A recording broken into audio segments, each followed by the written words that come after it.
All right, welcome, beautiful people. Welcome to the first episode of the Young Entrepreneur's Bible. My name is Eduardo Duran. I'm here with my co-host Matteo Delagula and the one and only Adie Akuffo-Afful. Hey, what's up, guys? Triple A Audie. Oh, Triple A, that's true. Yeah. Triple A saves the day. Audie, we're very glad to have you today. I'm very excited to have you on. Whenever I met you, I thought straight away, this guy, I need to have him on a podcast that I didn't even have yet. So, do you remember how we met? Absolutely, man. I was over at, give me 2 seconds. The name is going to come to me. I know we were at a pitch competition. I forgot the building. No, not a pitch competition. Oh, It was the pitch night. the pitch, the speed dating. Yeah, ATX Ventures speed dating done. At Sputnik. Yeah, Sputnik. Yeah. Yep. But yeah, no, it was out of all the tables, all the people I went to, you were the most inviting, the nicest person, and so Triple that A. really touched Triple A. me. Yeah, Thank you. Always there for everyone. I guess we kind of talked earlier this week, and we wanted to learn a little bit more about you and your story. How you went from Dunkin' Donuts, like you say on your LinkedIn, to being with WeFunder. So, like, just kind of run us through, some of the things that happened through your journey. Like, how was your time at Dunkin'? Was it fun? What's your favorite donut? Absolutely, man. Thank you so much for the donut question. That's one of the ones I always ask people whenever I'm like, "Oh, what was your first job?" And they tell me a food place. I'm like, "What was the favorite thing on the menu?" For me, definitely, damn, it's gonna sound terrible, but a glazed donut, like a glazed donut right out of the oven, can't beat it, man. And then of course, like for Dunkin', it's like 30 minutes later they give it to you guys, and it's like, it's not really that hot anymore. Yeah. But I think starting out, I think Duncan was again my first ever like real job in terms of someone paying me, and during that time it was kind of amazing. I'd say it's like one of the quintessential like jobs I had that actually made me who I am today in terms of like, hey, you have to get there on time. You're able to go ahead and basically make sure that whatever you're doing is accomplishing as a team. You're basically helping out where you possibly can. You have to be outspoken in terms of working with customers.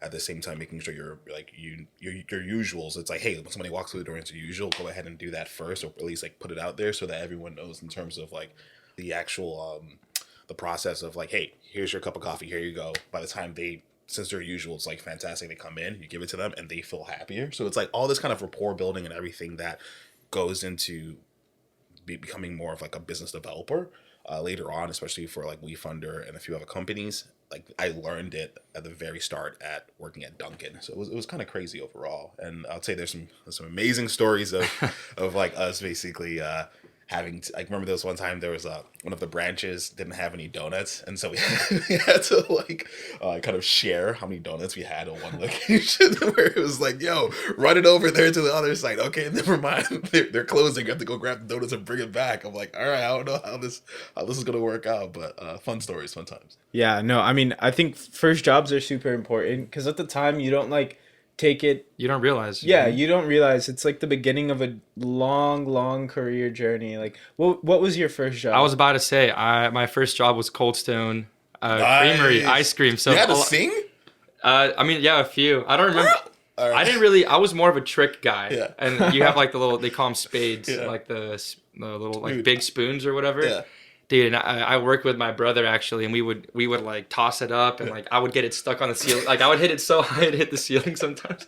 And my manager wouldn't care because I'd get so many tips just because I would do like I'd throw if I saw a guy walk in with his girlfriend, I'd throw him like the ice cream and he had to catch it. I'd put him on the spot. Yeah. But yeah, I think it's really interesting you say that like I think it depends on like how you take it though. Some people will just go through the monotonous motions of it all. Like, oh, I have to go to work and I have to show up and like, oh, I have to sling these donuts or like make these founders favorites or whatever they're called, these ice creams. But I think if you look at it from a lens of like, this is the first step in my professional career and I'm learning customer service. You learn how to perform under pressure when it's rush hour. Some people have they had a bad day and they take it out on you, like your composure. And a lot of those things happen at like, I'm sure you're further than Matteo and I, but even at our level of entrepreneurship, like those things happen at a higher level than when we first learned at Cold Stone or Dunkin' or wherever Matteo can give us his story. Yeah, my first job. So I guess like my unofficial first job was when I was like 10 years old, I started working at my uncle's body shop, and that was an interesting time. They paid me like $100 Illegal. a week. My first, I guess, like on the books job, I worked at a water park when I was in high school, and I was actually the mascot of the water park. So that was kind of What was wild. the animal? What did you have to do or what? So it was the Typhoon Texas water park in Katy, Texas, and I was Typhoon, and I had to put the mascot suit on, and it was so hot. They would only let me go out 20 minutes at a time, but honestly, I think it was like a worthwhile sacrifice because they paid me more, $1 more than everyone else, and I only worked like 20 minutes every hour. Dude, that's so third of the time. yeah, it was nice. In 2010, right? Yeah. You went to Africa. Mm-hmm. Could you tell us a little bit about your time there and what you were doing there, and what's it like over you were in Ghana, right? Yes, in Ghana. So I think it was 2011. So let's say right in 2011, like around December, I'd left school to go to Ghana. During that time, I was doing an internship over at the African region, which was a family member's hotel. So during that time, it was kind of just mostly understanding like, okay, this is a new market. This is something cool that I can kind of do in Ghana. And actually, hold on. Yeah, and so during that time, it was pretty much just like chill understanding of like how business is done in Ghana, kind of getting a better understanding from the hospitality side because I didn't know where I wanted to go yet. I was like at that point in time it was mostly like, hey, I have a bunch of family members who all have their businesses. I just want to learn from them, especially in a market where in Ghana it's like, hey, my whole family's there, and so I might as well just kind of get a better understanding as to how they go around business in Ghana because it's very very different than it is in the U.S. Right. So after that, I ended up coming back to school. And actually, you are right. It was 2010 for my internship in Ghana for African region. Then I left and I came back here. Then I went back in 2011. And in 2011, I ended up dropping out of school, going to Ghana and deciding, hey, I want to start like my first business. But first, I want to kind of just see how my parents have been doing it, mostly as either the hospitality side, the real estate side, and also the farming side. And so during the time on the farming side of things, I started seeing, hey, there's a lot of smallhold farmers around us the entire time, right? Pretty much we're just like fully focused on agriculture, fully focused on selling over to Unilever, but all these smallhold farmers were selling stuff to middlemen that would go sell it in the city because again, there wasn't that much refrigerated vans at that point in time. And so it's like in terms of your produce, it's like by the time it gets into the city and it's on a hot day and it's not covered or it's not cooled, boom, again, your product is pretty much only has like 3 or 4 day shelf life associated with it, right? I think that's when I was like, hey, look, there's something here. What if I can just go ahead and basically take your stuff that you're producing? Because it's the same thing. We know exactly where you're growing it. We know exactly what you're putting into it because we've known you guys for a very long time in terms of smallhold farmers. Just go ahead and put it on the back of our vans and we'll sell it over to Unilever for you. And then from there, you'll just go ahead and take the profit. And then you just cut us a check every single month for like basically a subscription fee. Right. And from there, that's my first ever, like, I'd say I was an entrepreneur at that point in time. And then like a couple months later, right, it was like, man, all these smallhold farmers want to do the same thing with us. And I was like, yo, I'm going to spin this out. So basically we spun it out of my family's like logistics firm that was associated with the agriculture company. And so we spun it out and I started just putting stuff in the back of their trucks. And we went from, I think our first year, we did 450,000. A couple years later, we grossed around 5 million. And then we started having a huge problem. Again, this is mostly like international. Like, and what I'm saying is like Ghana specific is corrupt. It's corrupt like crazy. I love my people, but they're corrupt.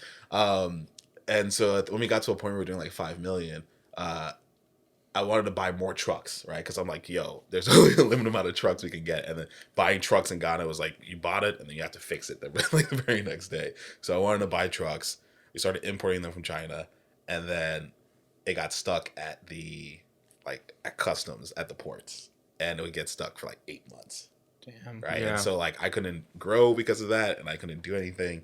And so we ended up selling that business to the Ministry of Agriculture in Ghana, and then a university out of the Netherlands that wanted to kind of start working with more smallhold farmers to like better their process in terms of farming and so on. So it was really cool at the end of the day, and that's like my first ever like entrepreneurial like real push in terms of a company and what I wanted to do. That's That's pretty awesome. Yeah. Dang, 5 million. Yeah, for your first attempt, that's insane. So I wanted to ask, I guess like For the small farmers in Ghana, I'm assuming they probably saw a spike in their revenues and profits as well. Absolutely. And do you think it's kind of hold the same since you guys have left, or? They ended up grossing 14 mil as of 2021.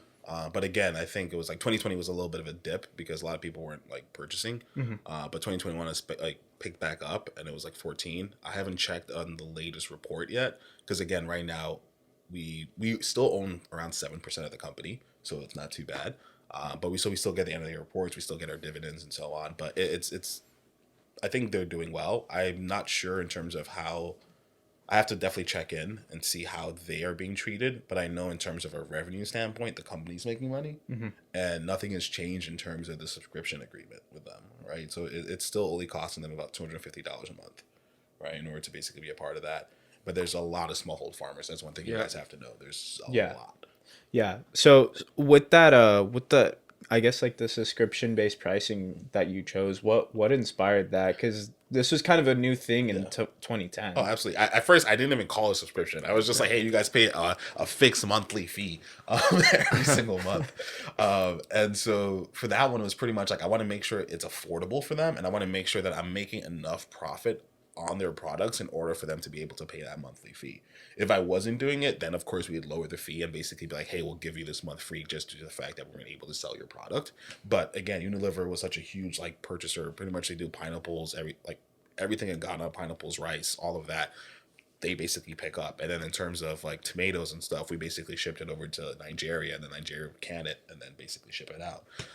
But pretty much that's kind of where we saw ourselves. It was kind of a mix of just like, hey, how can we help people at a low enough fee that they keep on paying it? Because again, we don't want it to be this process where it's like, hey, it's $1,000 a month, and they're like, yo, I can't afford that. But like $250 for a farmer who's like, hey, look, there might be some times where I'm gonna go ahead and say I can't pay this month and it's deferred, but by the time like everything actually ends up growing and selling, it's gonna be so much more profit that I can pay you on that. I'm like, yeah, perfectly fine. And so that's the kind of process we went through. At first it was like we did play around with the fact that it's like, oh, $100, and then we started seeing like there was so much demand for the $100 that we're like, yo, we got to actually raise it up a little bit more, just because we can't, like, we don't want that saturation where it's just like so many farmers are hitting us up. And it's like, we don't have enough transportation or we can't do it. So we have to find like one site in order for them to basically like drop their stuff off, make sure that everything is actually weighed, and then make sure the produce is actually good, and then basically go ahead and sell that. So it was like, yeah, for the 4 years, it was kind of crazy overall, but it was a good learning. Let's say. When you're looking at price adjustments like that, you said you started off kind of low and you got, you saw way too much demand and you're like, we got to raise this up. How did you go from 100 to 250 without like pissing off the people who were at 100? Or like, how do you bump them up? Because I feel like that's something that a lot of people who start businesses kind of play around with. Like, you don't really know what the value of your product, or at least the perceived value from the consumer is going to be. So you kind of have to play around with like the price. And why did you choose the 100 to begin with? Like, was it just purely numbers, or were you like trying to estimate? Like, just run us through that process. Absolutely. So in the very beginning for the 100, it was mostly like looking at the farmers around us and being like, hey, how much are you selling your produce for? How much are you losing from that? Pretty much we're like, okay, you're selling it to like these middlemen, then they go ahead and up the price on it, and then this is how much they're making in a difference. What if we can go ahead and basically like cut that difference down by like 60%, and we'll go ahead and take like that 30% and be like $100, right? And so from there, we're like, all right, that's great. And that was for like folks who had really, really small farms, like basically just a couple of like acres. And so we're like, all right, this is perfectly fine. And we also said like a quarterly thing where it's like, hey, when there's a growing period, we'll go ahead and do it that way versus it being like a full year kind of thing. Then we saw like a lot of demand coming in, and we didn't have enough space. And so we're like, hey, for the folks we are first testing this out with for the first couple of months, we just brought them in. We started getting a wait list of folks, and then we said, actually, these guys have been with us for a very long time. We want to up the price because there's so much demand, but we only have enough space for another like 50 folks, right? Just in terms of like that one truck we're utilizing. Let's go ahead and just raise the price with like do an A/B test and see like, hey, look, we're going to raise the price on you guys. We're going to get you guys more. You can actually have more quantity on our trucks. And then from there, let's see how much like the difference would be, right? And so when we saw that, it's like, okay, the wait list dropped. But the guys that were already with us for the $100 ended up paying the $250 because, again, they've seen that through the time they were like basically in our beta, they were able to make a lot of money from that. And so why not? Just let's jump into it. If they're still going to keep us, bringing us money, I don't have to go ahead and sell to middlemen. And you guys are doing everything in terms of it. I'm just getting paid. It's a huge service for me. And then the folks who were looking at jumping in on the wait list, the folks that jumped out, absolutely perfectly fine. We thought maybe in the future we can go ahead and work with them, or at least once they see that their neighbors are making a lot of money from us, they'll jump in as well. Exactly. And it wasn't, one of the biggest things is this. If we weren't able to sell their product, we didn't charge them, right? So if we sold their product, it's like, hey, you owe us like this per month. But if we didn't sell their product, there's no fee whatsoever, right? And so that's like the biggest one. It's like adding value for them versus being like, hey, you owe us money every single month. Interesting. Yeah, and adding value and protecting their downside from having to pay and then not getting any revenue back. Exactly. Yeah. So after this, after the whole thing happened with the Ministry of Agriculture, what did you do next? What was your next step? So after we sold that, I ended up getting reached out to by Partech. And so Partech is a sub-Saharan African investment firm based out of San Francisco, Paris, and Senegal. So they reached out to me and like, hey, look, we've seen what you've done in terms of the agriculture company in the past like couple of years. And also my one thing is, nepotism is great at times. Right? So family members connect people, right? So they were like, okay, we've heard about you. We've seen what you've been doing for the past couple of years. We have this like internship at our basically at Partech in Senegal. You can come in as a finance controller and you can stay there for like a couple of months just to like learn the process if you ever want to go into VC. At that point in time, I didn't really know what VC was. I just thought like, hey, this is somebody giving me money and investing in me. Done. That's it, right? Yep. And so it's like, no, there's this whole different world where it's just like, I like your idea. Here's $25K. I'm gonna go on the upside, right? And also some of it's like my family is really, really good. Like we're known for doing a lot of investments, but in terms of revenue share, right? So it's pretty much like, oh, if you're making money, we're just gonna give you a fixed loan that's lower than the bank, and then here you go, right? And so going into like Partech, I was like, oh, I'm gonna be a financial controller, because again, I was managing all the books for this company. I think at the age of, I think at that point in time I was like 24, 25 when I started when I was like 21. So folks were just like, yo, damn, this kid knows what he's doing slightly. So let's go ahead and see like what he can do as a finance controller. So as a finance controller, I was basically doing the diligence associated with any company we're looking at their finances to make sure that, hey, there's what kind of gaps are there, especially when it comes to, again, African startups. I love my people, but sometimes it's like, yo, these books do not look right. Like, how are you making this money? And so pretty much it's that process. So I did that for about 1 year and 6 months. And it was probably, again, one of the best internships I've ever had. Again, Dunkin' Donuts was the first job I ever had. It was fantastic. I got to learn a lot of things. Partech, I think if you looked at my LinkedIn, I make sure not to write. Like I think with all the other ones, I joke around a lot with stuff. But Partech, I'm like, nah, nothing. Like there's nothing in here. I'm super serious about this job, right? It was just that kind of thing that changed my life, and thought like basically I was like, wow, there's so much more we can do. And basically it's like this opened my world to investing and basically wanting to start investing into early stage companies at that point in time. So I guess I want to kind of jump into the VC part of it a little bit. Yeah. With Partech, you said that was an Africa focused fund, right? Was it, you guys were just investing in companies focused in Africa, or you mentioned that there was an office in Paris and Senegal and also in San Francisco, right? Yeah. All those offices were focused on basically seed stage and up based companies in Africa.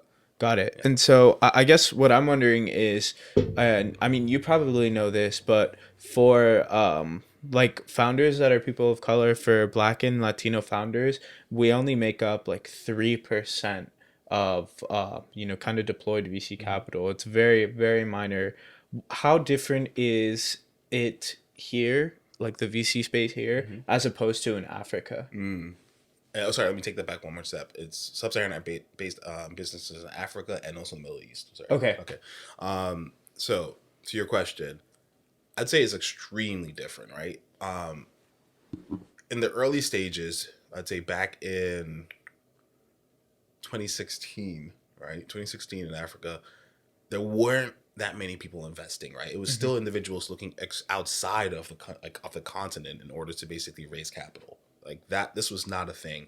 People pretty much would be like, "Oh, this is a cool idea. Here's some money," but it wasn't really a huge industry at that point in time. And I would say now, absolutely so. I think back in 2019, Microtraction was the first. This is a company called Microtraction based out of Nigeria. It was the first company or first VC firm to start writing 25K checks in the country almost, right? So it was pretty much like very, very like late in terms of angel investing for a continent. But these guys were the first ones doing it. And some of their big wins have actually gone on to YC and raised so far billions of dollars, right? There's this company called Flutterwave, and literally Microtraction was the first one to invest into like Flutterwave, which was crazy. And they also invested in Andela, right? So in terms of like how this group of folks that say, hey, I'm putting 25K into these companies. We only have maybe 250K in this allocation of a fund, just to test it out. Because again, Nigerians have a lot of money, and so, like, because of oil money, right? And so they were like, I don't know. I don't really know about venture capital, right? Yeah. I know commodities, which is pretty much like most Africans. Like, I know commodities. I know how to sell them. I know how to do this. I know logistics, but I don't understand fintech. Yeah. Right? I know banks, but I don't understand fintech. And so when you saw this huge wave of all of a sudden like companies getting picked up by like YC, a lot of folks who actually had capital now were like, oh, this is a way to like truly like get crazy amount of multiples on our money by just basically putting money into this company and hoping they basically ride it out. And I think it also became it became a thing when basically it's like, hey, any single idea that works outside of the African continent and it works in the US can be replicated here. Yeah, absolutely. Right? So you saw a bunch of folks who were just like, hey, I went to school, I worked for a company in San Francisco. I'm coming back to Nigeria and I'm going to do the same thing that they were doing, but a little bit better and make sure it actually fits. And so when you saw folks like that coming in, all of a sudden you see like people are like, oh my God, okay, you had experience in this company? All right, great. Here's like 25K. We hope, it grows. Yeah. Did these 25K checks even qualify as like a pre-seed? I guess they were. It was mostly like a ideation. Wow, hey, okay. Friends and family. Like before even friends and family was like, hey, here's 25K at I think, Microtraction was taking, I think they were taking like something like 7.5% to 12.5% of your company for 25K. Wow. Right. Dang. And now they can't do that. But back in the days, I remember my friends, I got money from Microtraction. I was like, geez, man. Microtraction, we love you guys. Truly, I'm just talking about your history here. But it was crazy. So they took a large chunk of companies, and then pretty much they just rode it out when these companies actually like ended up growing. And so I think a lot of investors started doing that when they saw, hey, look, this company just raised 30 million, and now Microtraction jumped on them when they were only like 1 million, right? And so now it's like, whoa, what is going on? Like, how much? Like the 25K is just blown up like crazy. This is super awesome. So a lot of African businessmen started saying, hey, this is a great way for us to go ahead and start investing into companies that are in the country. We already have the connections that have been built out to work out in these ecosystems. So if you're a fintech company, I can go ahead and connect you over to the central bank of Ghana. And then from there, you're able to get into all these different like merchants just due to the fact that I have done all the hard work traditionally, that now you're going to be coming in and solving that pain point for them. Why not? And so you saw a lot of folks who had a lot of connections in the country, like in a lot of these countries, basically say, I'll put money in and basically help you grow. And that's it. And it will just be this 1 time or 2 time thing where it's like, I'm just going to help you grow a little bit. I'm just going to like connect you with the folks. And I know for a fact, as soon as you get here, you're going to be making so much money that you'll get other investors. But I want to be the only one that's in it. Right. Yeah. So you'll see a lot of folks do that. And then from there. Yeah. Obviously Mateo's the VC guy and the, raising of funds. I am not. Out of the two of us. Yeah, I'm not very. I think most of the viewers probably would be on the same. They'd be curious to find out, like, you've been mentioning like pre-seed, seed. Like, could you walk through, or even at a higher level, if you're a young entrepreneur, and this is the Young Entrepreneur's Bible. So, if you are a young entrepreneur and you have an idea or you have a small business, what different routes do you have to raise funds, and which one? I guess that's the first question. What different avenues do you have? And then we'll go deeper into them. Absolutely. So I'd say it's definitely a tier system, right? So when you're first starting out, you're probably looking at any kind of free grants, any kind of ideation funds. Like there's a company called Builders and Backers, and they operate every single 10 weeks or 12 weeks, I believe. What they do is they basically like give you $5,000 to $10,000 to basically try your idea out, right? And so that's like an ideation one where it's like, hey, I have this idea. Let me go ahead and find like a grant that is going for early stage founders who just want to like test it out, free money, or a program that can help me in terms of like understanding like my market, what my product will do, how to get a team. And so that's definitely the ideation. An accelerator then. An accelerator. Okay, cool. Incubator, right? Yeah. So that's, I know we're talking about yeah, this. this guy's the pro. Yeah. He's always like, I got into a new accelerator. Exactly. And like, I have a real estate like company that I'm trying to build. And I, as someone who's not part of like the circles of like the whole raising of funds, I've kind of just like been scraping by, making it. And now, I mean, thank God it worked out. But like, when I see Mateo, like he's getting grants and stuff, and that's why I was curious. Like you seem like you're well versed, so you go through the ideation phase. Mm-hmm. There's nothing in return for that money. Zero. Usually, right? Unless like, you sign. There's no interest. Yeah, there's no interest, nothing, right? And if I think there's some programs, and I'm name dropping programs like crazy. Act House is another one, right? So Act House is based out of Tulsa, Oklahoma. They're really trying. Like Tulsa is basically trying to be the entrepreneur center, like try to like blow that up like crazy. And I guess just to jump in on that point, two things, right? We talked about accelerators. There's a couple different kinds of accelerators. There are like your non-dilutive kind of idea stage accelerators, but then there are also more of your traction-based scaling accelerators. So things like Y Combinator, Techstars, where they will give you like $100,000 or however much money on something called a safe note. Yeah. But those funds, they do take some equity, but then they also the safe note. Do you want to explain like the safe note? Absolutely. And to go back to that, it's usually like after you've done the ideation stage and you have something that can like an MVP product, then you go and you apply to Techstars, Y Combinator, or different accelerators that it's like, hey, we are going to take equity. So a safe note is a simple agreement for future equity, meaning that, hey, I put money in right now at a possible valuation of your company based upon like either the market or some competitors, but it has to be everyone has to agree on that valuation. Y Combinator sometimes has basically a no valuation, where pretty much it's like, hey, look, we're gonna put this set amount of money in your company at no evaluation. However, we have a 20% discount. So meaning on your next raise, and you have a number associated with it, they get a 20% off of that, and it converts there. Interesting. But simple agreement for future equity is pretty much I'm paying right now on a valuation, and in the future, when you raise again, and it hits a kind of they usually have a few clauses in there saying like if you raise over $1 million, then this safe will go ahead and convert. Meaning that if you raise $1 million at that time, whatever the valuation is of right now that I've invested in you will go ahead and convert, and pretty much now I have equity in your company. Okay. Right.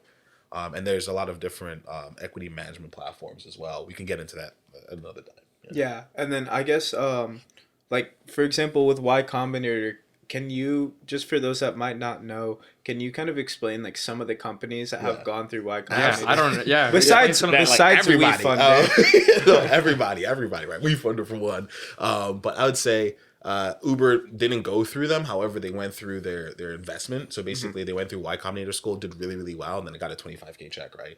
$25K, I believe. And then like Rappi is another one. So Rappi is a South American delivery platform. And so pretty much it's almost like Lyft. Rappi. Yeah. It's rapido. Yeah. Fast. We'll get it to you. Some other ones could be Favor is one, I know that. Favor, Ginkgo Bioworks that just IPO'd recently. There's plenty of Perfecto. I was like, there's a lot. There's a lot. There's a lot. But I'll say the big name ones that most people would know would be like, Uber getting their first one from them. Airbnb. Yeah. So what is Y Combinator? What would you say that entity is? What's like the official name? It's a venture. It's a VC. Venture capital. Okay. Yeah, it's a venture capital company. I mean, it's a VC firm with a accelerator arm to it, right? Yeah. So pretty much when they first started out, it was just an accelerator arm, and then they just invest, and then it's like, hey, look, for helping you like with basically getting all these connections in San Francisco and building out your company, well, we're going to take some equity in it, right? And that's what most, say, accelerators are, right? Except for those that are philanthropic or have some kind of a different mission to it. Non-diluting? Yeah, Or non-dilutive. What's a typical range of equity that an accelerator would want to take? 5 to 7. Or does that vary? Yeah, it varies.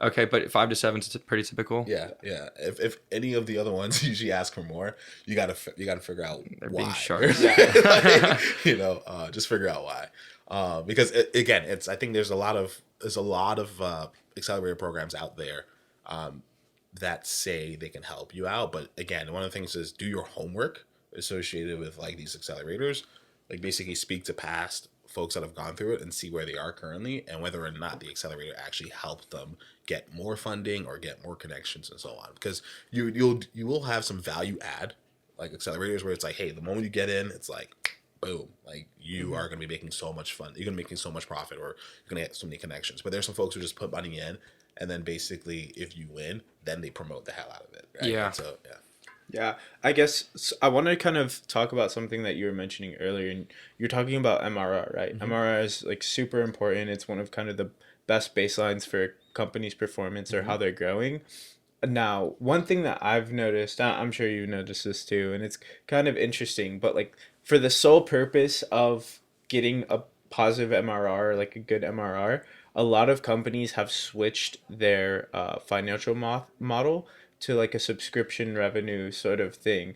So like how have you seen that kind of change over time? Or are there any other models that are kind of coming around that are, doing pretty well or popular or what? I mean, for me, again, the companies I currently see is mostly that subscription based, or if it's a service product, it's definitely different, right? I'm like, man, I don't know, like for service products, I'm like, it could die at any point in time. It depends on the market. So I'm like, if somebody wants your product right now, great. But if it's not something that can be sustainable, especially during like a hard time, they're gonna basically cut it out, right?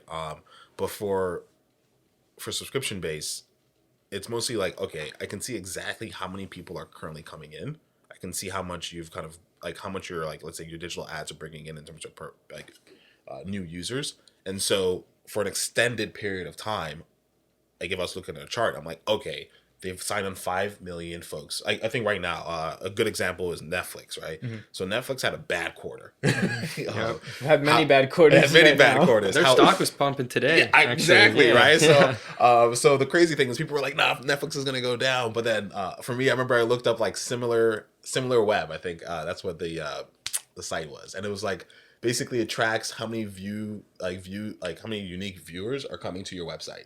And so for like for Netflix, everyone was saying it's going to be down this like this time around for earnings. But when I looked on the website, I was like, no, actually, like their mobile use has gone up by 50% over the past couple of years.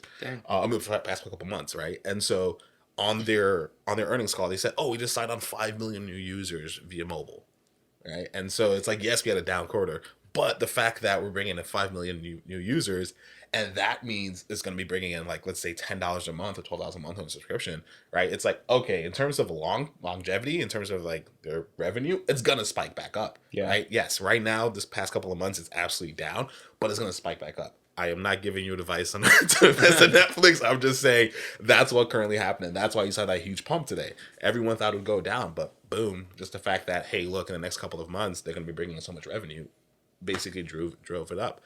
So that's why I think, to me, I like seeing that, like, hey, Elise is coming on a daily basis. If it's a B2B company, boom, I like seeing annual sales, because it's like, that's fantastic, because it's like, hey, look, if you're enterprise model or B2B, that's long term, right? That's long-term growth for you, because it's like once somebody signs on as a B2B client, they're going to be paying your annual amount.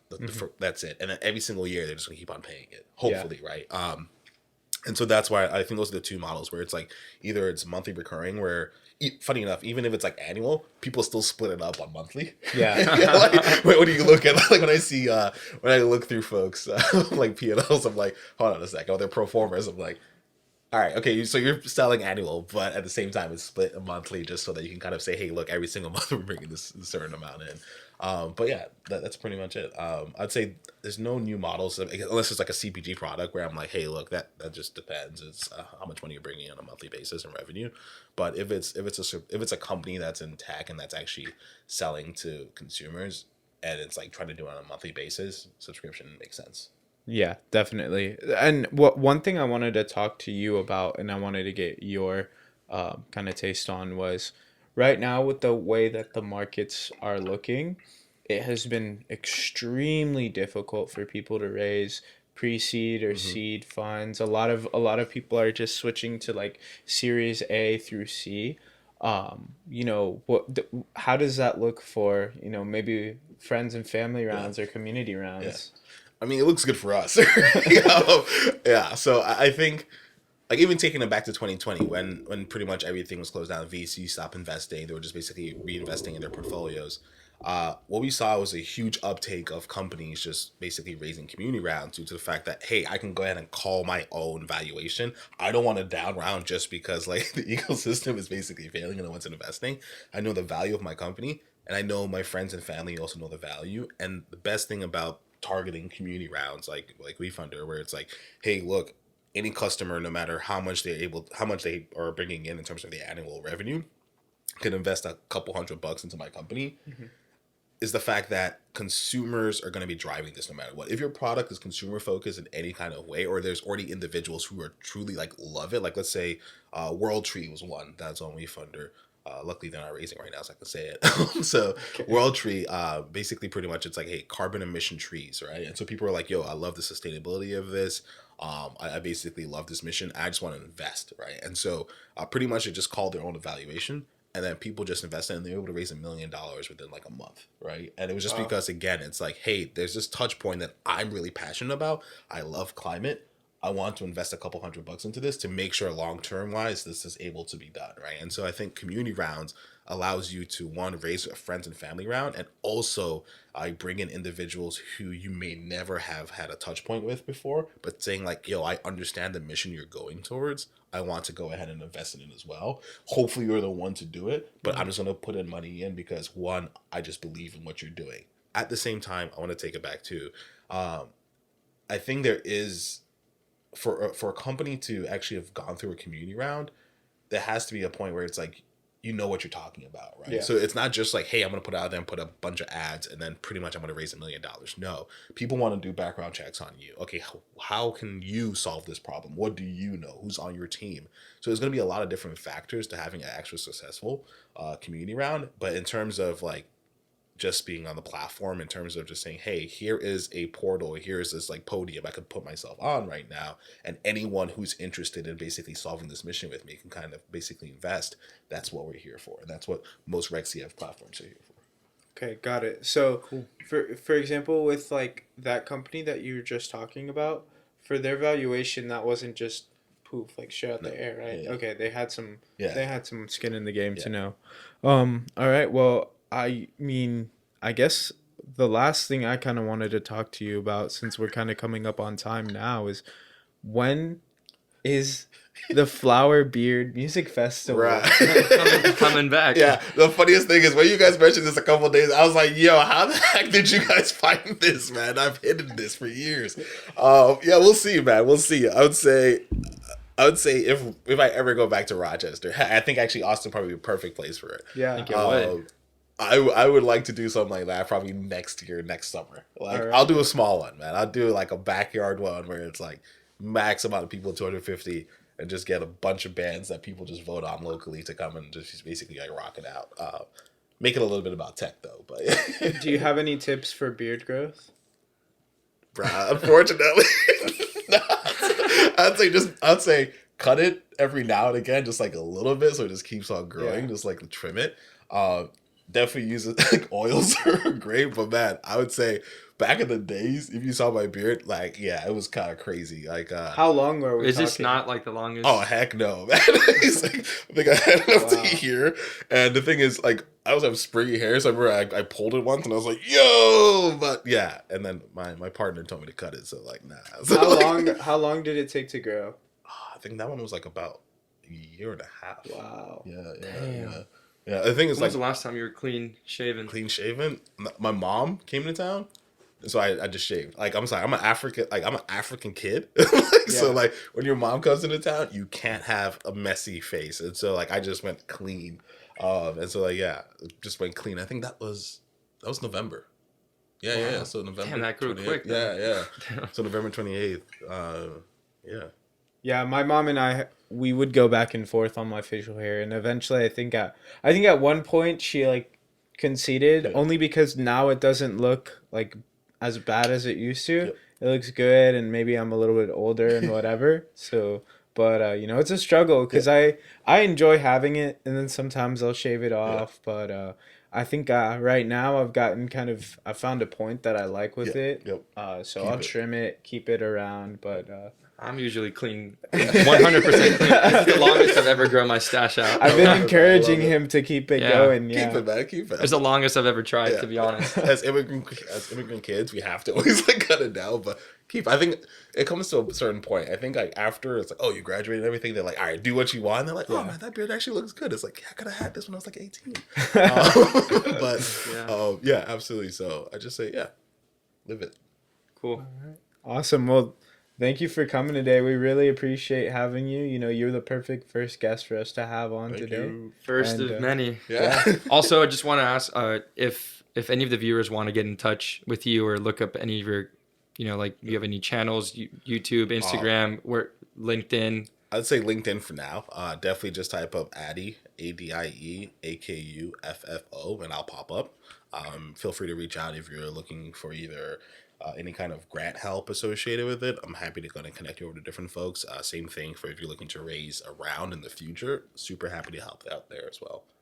Perfect. Right. Awesome. Thanks for coming on. All right, thanks guys. That's a wrap.